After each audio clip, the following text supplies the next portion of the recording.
As an ex-private chef and somebody who develops and shares recipes online for a living, I'll be the first person to tell you that the internet is full of good recipes. It's also full of really bad ones, but that's a different video.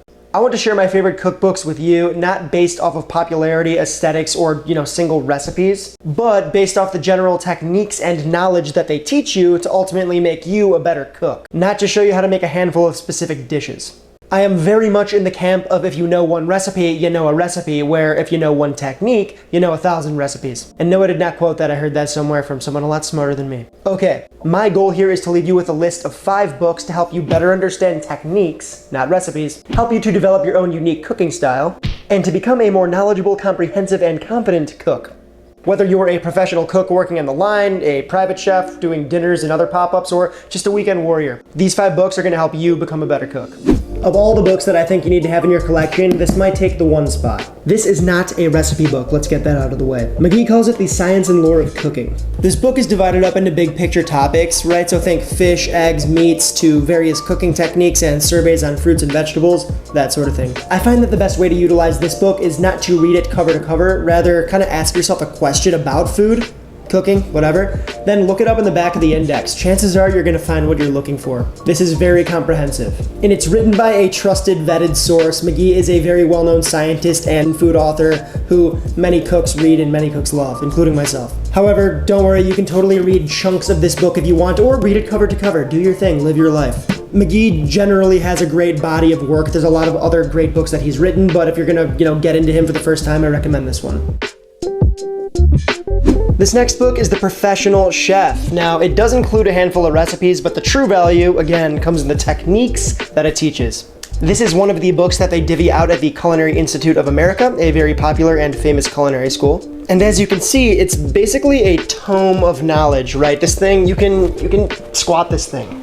It's cool because, of course, the techniques are written out, but it's also laid out picture by picture, so for all you visual people out there, including myself, it can be very helpful. An honorable mention goes to the close cousin of this book, Jacques Pepin's New Complete Techniques. Just like in The Professional Chef, Master Chef Jacques Pepin from France, he's the man, teaches you techniques picture by picture with a European sort of twist to it. Now, while these are both comprehensive and I recommend both these books, I would pick this one up first because it has a little more to offer.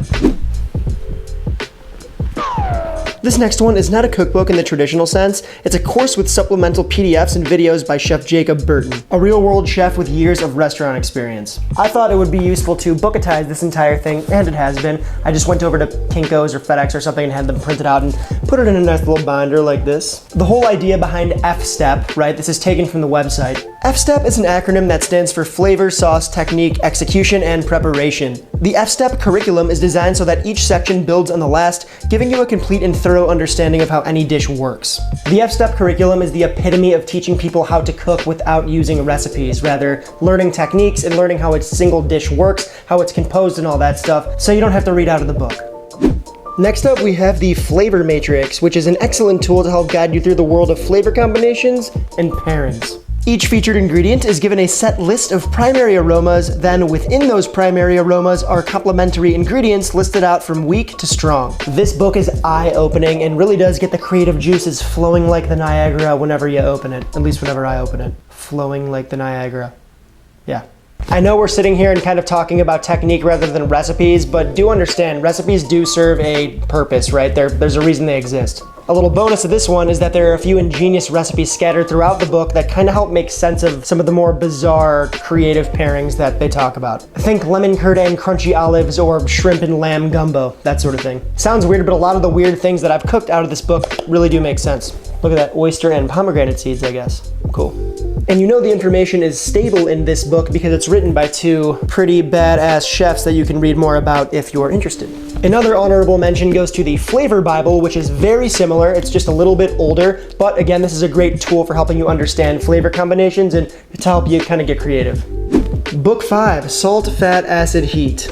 When this book came out, it took the food world by storm, especially because there was like a tandem Netflix show that went along with it. Except I'm pretty sure this book came out long before the Netflix show, if I'm not mistaken. Doesn't matter. This is probably the most mainstream book on this list, other than maybe The Professional Chef, which they give out at like, culinary school. Samin Nosrat is an experienced ex-restaurant cook turned food media person, and does a pretty excellent job at distilling down the basic pillars of flavor and explaining how each component works to balance food. Hence the name. Thinking about food and balancing dishes with this lens actually can help you kind of distill things down and simplify things and make you better understand them. And it's also chock full of these cute little hand-drawn cartoony food pictures, which I find adorable. And a lot of them are pretty useful too. Like this. This is just a print that I actually bought separately, but yeah, it's from the book. In this age, when you can find anything and everything you want to online, some people think that the era of the cookbook is dead. And I think that they're totally wrong. Knowledge and wisdom are two completely separate things, and until the day comes where we can sit down, plug ourselves in, and kind of download skills a la The Matrix, cookbooks written by experienced, keyword experienced, chefs and cooks are here to stay. I hope you guys found this list helpful, and if not, let me know your favorite 5 cookbooks in the comments below. TY so much for watching, and I shall see you very shortly.